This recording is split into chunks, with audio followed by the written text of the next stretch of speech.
Audio Jungle.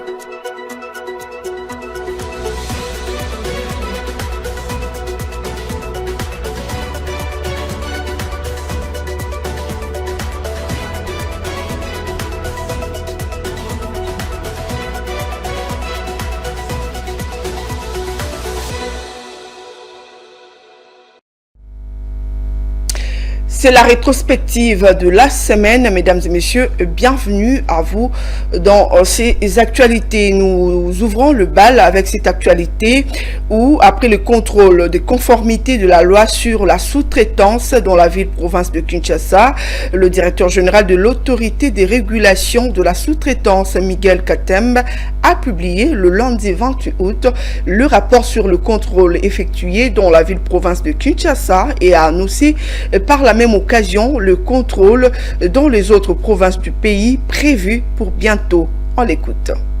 Sur un total de 132 entreprises principales contrôlées dans les 20 secteurs sous-indiqués, il sied de relever que la moyenne d'accès au marché de la sous-traitance des sociétés de droit congolais éligibles à la sous-traitance tourne autour de 8% seulement.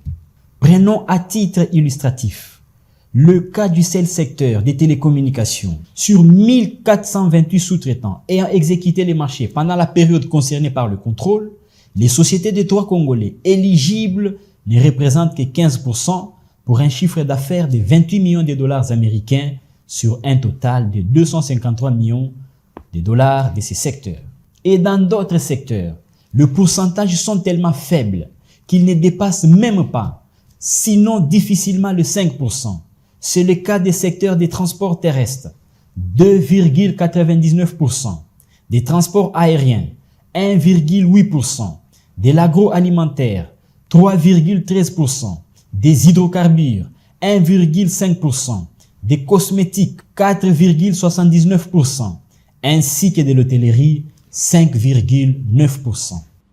Cette situation catastrophique est due notamment, d'après ce que renseigne le contrôle, au fait que certaines sociétés principales s'arrangent pour créer leur propre société de sous-traitance et se font payer à l'étranger, ce qui viole la loi sur la sous-traitance et constitue par ailleurs un manque à gagner pour l'administration fiscale du pays et préjudicie les populations congolaises qui ne participent pas à la chaîne des valeurs des ressources nationales. Avant de conclure notre propos, nous annonçons aux entreprises principales des provinces des espaces Grand Katanga, Grand Oriental, Grand Kivu, Grand Kasaï et du Congo central la poursuite imminente du contrôle dans leur juridiction. Le président Félix Tshisekedi et son homologue du Burundi, Évariste Ndayishimiye, qui est également président en exercice de la communauté de l'Afrique de l'Est EAC, ont appelé le lundi 28 août au respect et à l'application de la feuille de route conjointe du processus de Nairobi et de Luanda visant à ramener la paix dans l'Est de la République démocratique du Congo. On les écoute. Nous sommes dans un stade d'observation parce qu'il y a eu des décisions qui ont été prises et je dis que le discours était corsé. Ces décisions sont d'application immédiate. Il s'agit donc d'engager le M23 à respecter les termes de ces processus et feuilles de route.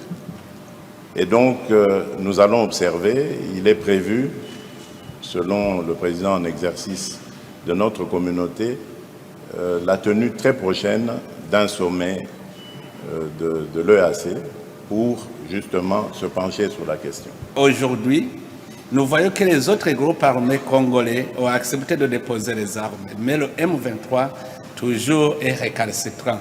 C'est pour cela que nous demandons que nous tous, nous devons nous coaliser pour le contraindre à se désengager, à respecter le cessez-le-feu, à se désengager et pour aller dans le centre de cantonnement afin d'entamer le processus de DR. Donc la région, notre position est que la RDC doit recouvrer la paix. Voilà, après la présidence, on s'était rendu également le mardi à la primature où le Premier ministre Jean-Michel Samalukonde a ouvert à l'hôtel Hilton de Kinshasa la 55e session du Conseil de ministres de l'Organisation pour l'harmonisation du droit des affaires en Afrique, OHADA, session à laquelle ont pris part les ministres de la justice des pays membres de cette organisation, une occasion pour lui de plaider pour l'installation de l'une des institutions de l'OHADA en République démocratique du Congo. Commentaire. Saluant les experts et représentants des pays membres de l'OHADA venus pour participer à ces assises d'une haute portée, le chef du gouvernement congolais a encouragé les participants tout en gardant une oreille attentive à toutes les doléances soumises par le secrétaire permanent dans son allocution des circonstances. Dans son discours, Jean-Michel Samalukonde a indiqué que la présence en République démocratique du Congo des ministères de la justice de l'OHADA témoigne à suffisance de l'intérêt que les différents États manifestent pour l'atteinte des objectifs assignés depuis la signature du traité qui régit cette organisation commune. Je réitère, comme je l'ai fait lors de la précédente session, le souhait de mon gouvernement quant à l'installation à Kinshasa ou dans une autre ville de la République démocratique du Congo de la représentation d'une des institutions de l'OHADA. L'OHADA est bien plus qu'une simple organisation. Elle est le cœur battant d'une vision collective de prospérité partagée. Le chef du gouvernement congolais a par ailleurs souligné que la République démocratique du Congo souscrit pleinement à la vision d'une Afrique où le développement économique est favorisé par des lois et règlements transparents, cohérents et équitables. L'OHADA incarne cette vision en fournissant un cadre dynamique qui soutient l'intégration régionale et les pratiques économiques fluides. La République démocratique du Congo souscrit pleinement à la vision d'une Afrique où le développement économique est favorisé par des lois et règlements transparents, cohérents et équitables. L'OHADA incarne cette vision en fournissant un cadre dynamique qui soutient l'intégration régionale et les pratiques économiques fluides. Nous comprenons que pour attirer les investissements nécessaires à notre développement, nous devons offrir un environnement juridique prévisible et sécurisé. Et l'OHADA est un partenaire dans cette quête. Pour rappel, l'objectif de l'OHADA est de faciliter les échanges et les investissements, la garantie de la sécurité juridique et judiciaire des activités des entreprises. Les droits issus de l'OHADA est ainsi utilisé pour propulser le développement économique et créer un vaste marché intégré afin de faire de l'Afrique un pôle de développement. En vue de suivre de près l'évolution de travaux de réhabilitation des routes Kasomeno-Kasenga-Tchalwe dans la province du Haut-Katanga, exécutées par les entreprises GED, la CGT et l'Office des routes, le Premier ministre Jean-Michel Samalukonde a dépêché dans cette partie de la République démocratique du Congo une délégation de son cabinet avec à sa tête les conseillers spéciaux Romulus Kisambe. Suivez. Alors ici, nous venons dans le cadre d'inspection des travaux du projet Kasomeno Kasenga Tchalwe. C'est une instruction de son Excellence Monsieur le ministre chef du gouvernement, son Excellence Jean-Michel Samalukonde Kenge, qui a bien voulu nous dépêcher ici pour venir justement palper de doigts l'évolution des travaux qui sont faits ici par l'Office de route. C'est au fait un sentiment de satisfaction de moi, parce que je vois sur le tronçon Kasomeno-Kasenga que la route est très bien faite. La structure de base est bien prête à accueillir la structure de fondation avant justement celle d'enrober. Et sur le tronçon Kasomeno-Kasenga-Tchalwe, c'est une route qui sort des terres, qui est faite, finalement, est toujours exécutée par l'Office de route, avec le suivi du maître d'ouvrage qui est la CGT, et d'ailleurs à qui je présente tous les encouragements pour le suivi aussi régulier.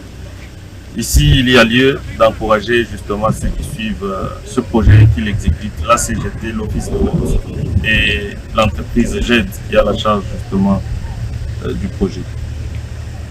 Comme vous le savez, cette route aura le prestige d'être vu par son Excellence Monsieur le Président de la République à la première semaine du mois d'octobre. C'est ici, au fait,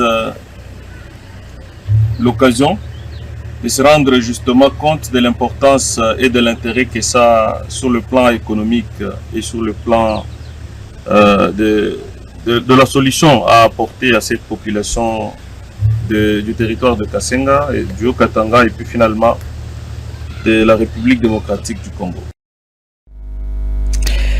Toujours la semaine, nous avons également évoqué cette conférence de presse co-animée dans la soirée de lundi 28 août à Kinshasa par le ministre de la Communication et Médias, Patrick Mouyaya, le ministre des Finances, Nicolas Kazadi, et le directeur des cabinets adjoints du chef de l'État chargé de questions économiques et financières, André Wameso, les allégations autour des avantages fiscaux et commerciaux accordés à la société Primera Gold, notamment sur l'octroi d'une prétendue exclusivité des exportations de l'or, ont été balayées d'un revers de main par ces derniers.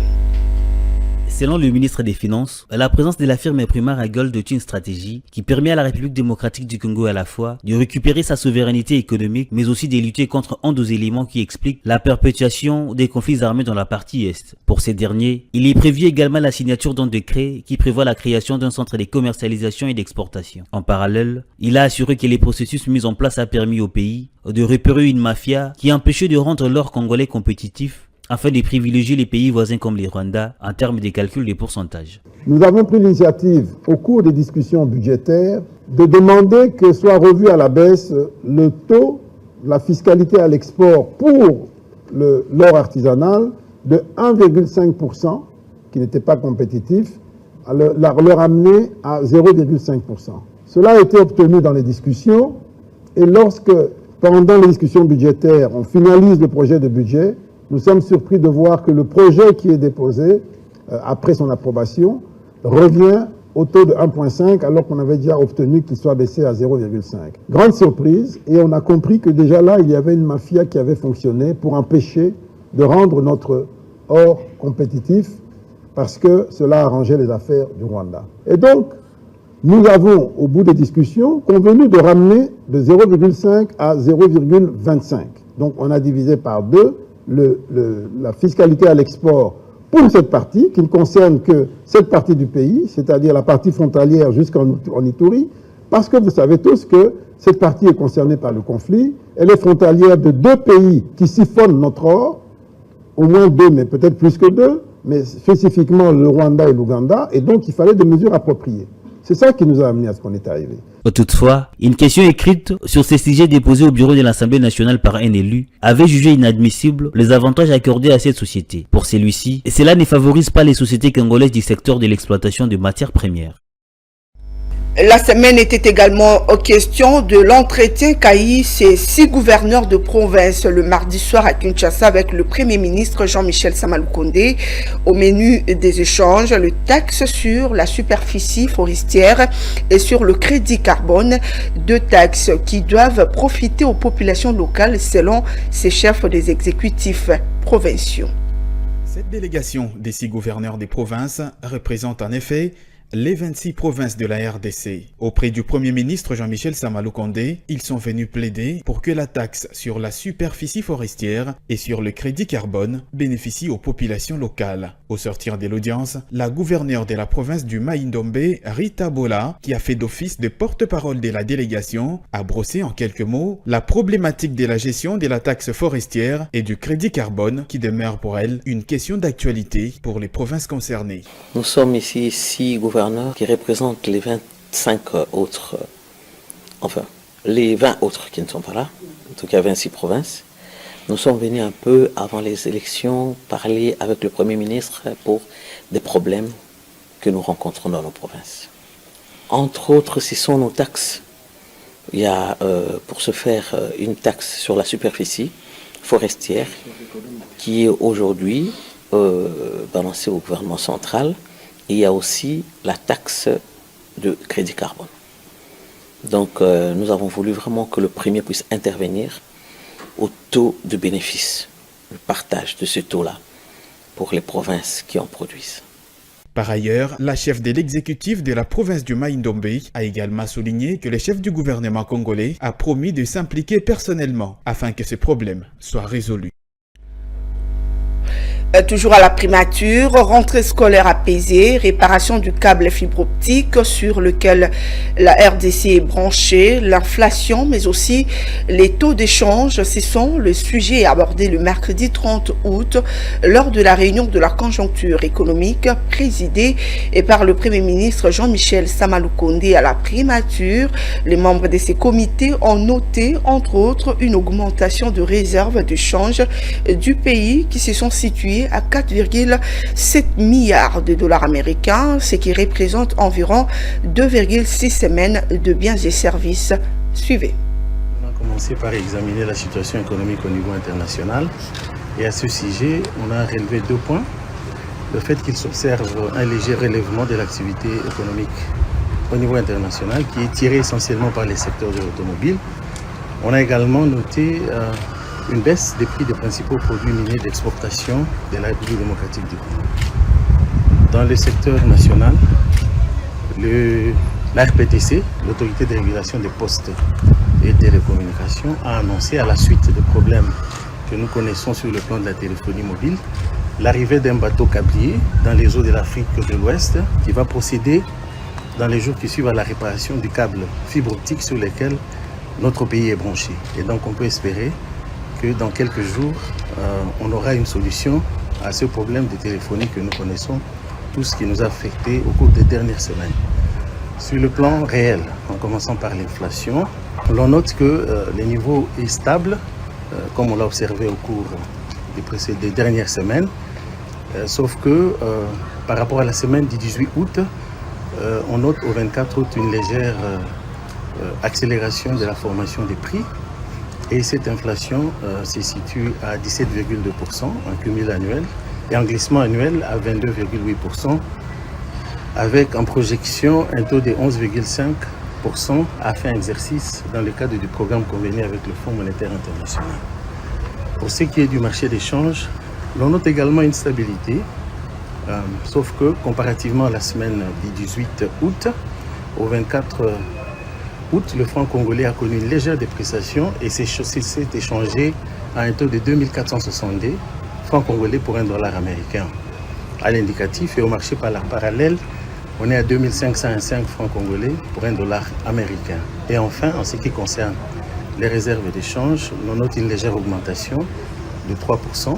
Ces réserves se situent à 4,7 milliards de dollars, ce qui représente environ 2,6 semaines d'importation des biens et des services. On va à présent parler autre chose dans cette rétrospective.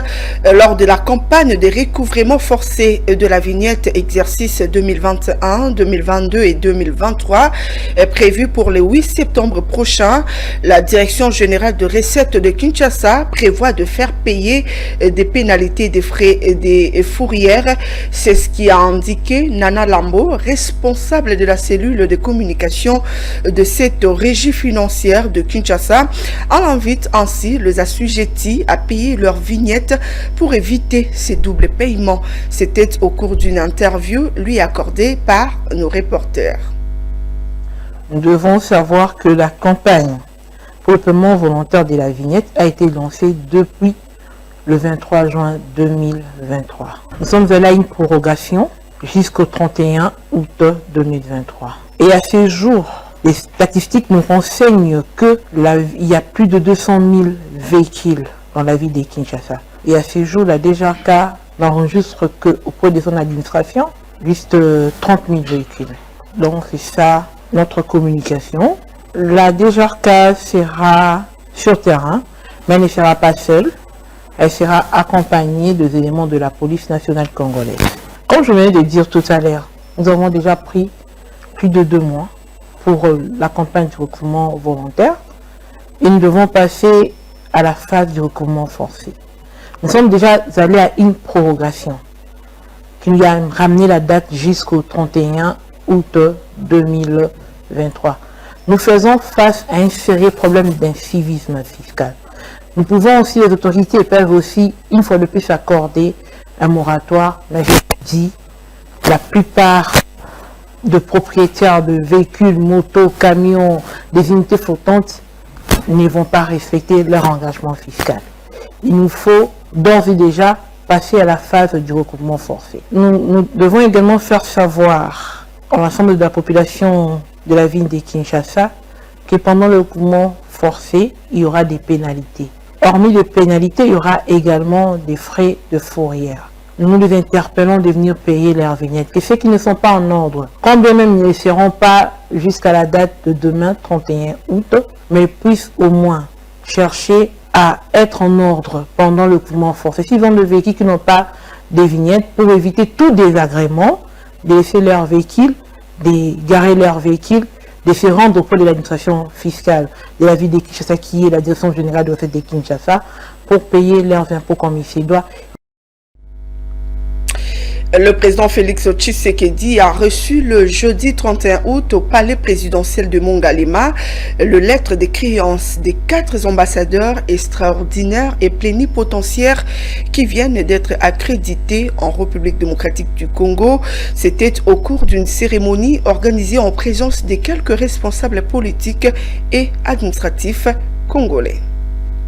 Ces diplomates, reçus à tour de rôle, ont par ailleurs exprimé, dans le livre d'or, leur volonté de développer la coopération entre la République démocratique du Congo et leurs pays respectifs. Avant d'être nommé ambassadeur en RDC, Anwar Ortman a notamment été conseiller auprès du secrétariat général du Conseil supérieur de la sécurité nationale dans son pays. Il a également occupé le poste de conseiller dans la mission des Émirats arabes unis auprès des Nations unies. Il est détenteur d'un master d'études stratégiques et de sécurité. Roxane Bilderling a quant à elle un master en interprétation des conférences français, anglais et espagnol. Elle était ambassadrice de Belgique au Japon et au Kenya. Elle a aussi occupé le poste de directrice de cabinet du vice-premier ministre et ministre des Affaires étrangères belge. De son côté, Angèle Marianne Van Der était chef de mission adjointe de Pays-Bas en Tunisie et conseillère en matière de sécurité à l'ambassade de Pays-Bas en Indonésie et en Thaïlande. Le nouvel ambassadeur de la Norvège, Odd Molster, était le chef de mission par intérim à l'ambassade de la Norvège en Espagne et directeur de relations diplomatiques et protocolaires au ministère norvégien des Affaires étrangères.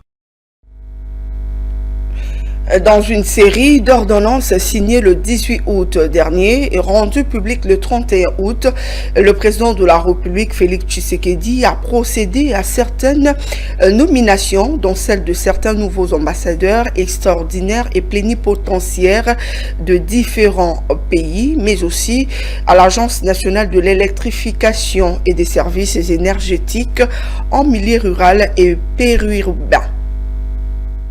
Sont nommés membres du conseil d'administration de l'Agence nationale de l'électrification et des services énergétiques en milieu rural et périurbain, en sigle, Messieurs Kabasele Dikangala Augustin Camille, Messieurs Musimar Ndele Cyprien, Messieurs Kolomata Mbuta Joseph, Madame Ilongo Yanzinga Francine, Madame Bitingo Mpala Dina est nommée ambassadeur extraordinaire et plénipotentiaire de la République démocratique du Congo près la principauté de Monaco. Monsieur Émile Ngoïka Songo est nommé ambassadeur extraordinaire et plénipotentiaire de la République démocratique du Congo près la République française. Monsieur Émile Ngoïka Songo est nommé ambassadeur extraordinaire et plénipotentiaire de la République démocratique du Congo près la République de l'Inde. Monsieur Bertin Gilbert Kanounou Leansimbi Mfumu est nommé ambassadeur extraordinaire et plénipotentiaire de la République démocratique du Congo près le Royaume de Suède. Monsieur Léopold Bompese Lofemba est nommé ambassadeur extraordinaire et plénipotentiaire de la République démocratique du Congo près la République tunisienne. Monsieur Mwendanga Musengo est nommé ambassadeur extraordinaire et plénipotentiaire de la République démocratique du Congo près le Japon. Monsieur Lukumwenda Nsenda, l'intéressé bénéficiera pour la durée de ses fonctions des indemnités et avantages prévus par l'ordonnance portant règlement d'administration relatif au corps des diplomates de la République. À la CENI, son président, Denis Kadima, a annoncé officiellement la convocation de l'électorat pour l'élection présidentielle en République démocratique du Congo le vendredi 1er septembre devant l'ensemble du bureau et de la plénière et quelques professionnels de médias, entre autres. Plus de détails dans ses commentaires. Après celle de l'élection à la députation nationale, provinciale et des conseillers communaux qui s'est clôturée le dimanche 27 août dernier, place à présent à la convocation de l'électorat pour la présidentielle prévue le 20 décembre prochain. C'est le numéro 1 de la CENI qu'il a lui-même annoncé dans une salle attentive à son discours. Dès l'entame de son allocution, il a tenu préalablement à soulever les efforts qu'entreprend la Commission électorale nationale indépendante pour assurer les élections transparentes, crédibles, apaisées, le tout dans les délais constitutionnels. Le grand défi pour la CENI et pour toutes les parties prenantes au processus électoral demeure la tenue des élections dans le délai constitutionnel sur base d'un fichier électoral fiable et des candidatures aux différents scrutins certifiés et sans exclusive. Nous sommes aujourd'hui à 110 jours du jour de vote. La CENI s'est fixée pour objectif primordial d'améliorer la qualité du processus électoral avec, entre autres, la prise en considération des observations et recommandations faites par les missions d'observation électorale et les autres parties prenantes. À cette occasion, Denis Kadima a mis en garde toutes les mauvaises langues qui prédisent un avenir funeste à ces scrutins électoraux, mentionnant au passage l'enjeu que représente ce 4e cycle électoral. À ceux qui pensent ou même espèrent que la CENI va conduire le processus électoral et plus précisément la gestion et la publication des résultats électoraux dans l'opacité et de manière partisane, eh bien, ils se trompent. Ainsi, à ces prophètes de malheur qui espèrent et affirment à haute voix que la CENI sera la cause d'un violent conflit post-électoral qui justifierait une grave instabilité politique et qui conduirait à un changement de régime antidémocratique, nous répondons en 2 mots. Sans effet. Pour rappel, cette annonce marque l'ouverture du 9 septembre au 8 octobre prochain des BRTC pour les réceptions et traitements des candidatures au siège de la centrale électorale.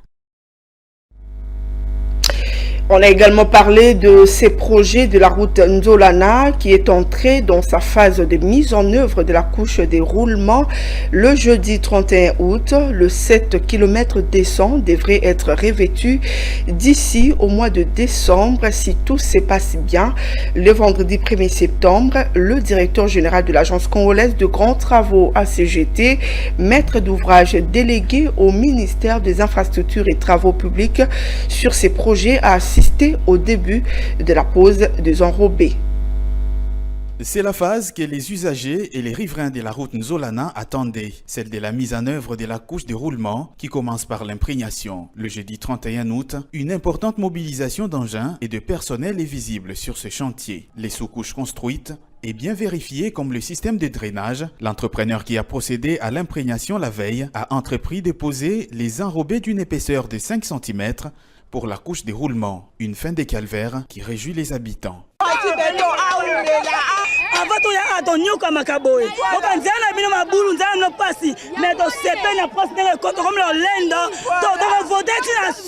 Le directeur général de l'Agence congolaise des grands travaux, l'ingénieur Nikonza Unzaou, tient à l'achèvement de l'ensemble des travaux dans les délais. Notre objectif, c'est de terminer ce projet au 31 décembre 2023. Et ça, nous l'avons promis. Donc, prochainement, il ne sera plus question pour les gens qui habitent Lupène ou Mamaboutou de passer obligatoirement par la route Matadi, mais ils pourront prendre cette route à partir de Lupène, prendre l'avenue Nzolana, arriver jusqu'au pompage et aller directement en ville. Et la conséquence de tout cela, c'est que ça va réduire la pression des embouteillages que nous avons sur la ville. Donc je pense que le président de la République va donner un très bon cadeau à la population de Nzolana parce que c'est lui qui a demandé à ce qu'au 31 décembre, cette route soit livrée. Pour Cisque SA, l'entreprise contractante de ces travaux, la saison des pluies qui s'annonce n'aura aucun impact sur le déroulement. Enfin, on va prendre toutes les dispositions pour qu'on comporte notre chantier pendant la saison plus. Et vous pourrez constater sur place que là, on a déjà fait les travaux pour les caniveaux. Donc cette étape de travaux-là, ça ne peut pas peur pour la pluie. Ce projet traverse une zone accidentée présentant beaucoup d'érosion à travers ces deux grandes composantes, à savoir la lutte anti-érosive le long de la route et la réhabilitation couplée à la modernisation des avenues aura comme finalité l'amélioration du trafic. Lancée en octobre 2022 pour être achevée en mai 2024, la route Nzolana pourrait bien être livrée beaucoup plus tôt au rythme des travaux qui s'y constatent. Voilà, c'est cet élément qui boucle complètement la rétrospective de la semaine sur Ecofin Télévision. Mesdames et messieurs, merci à vous de l'avoir suivi.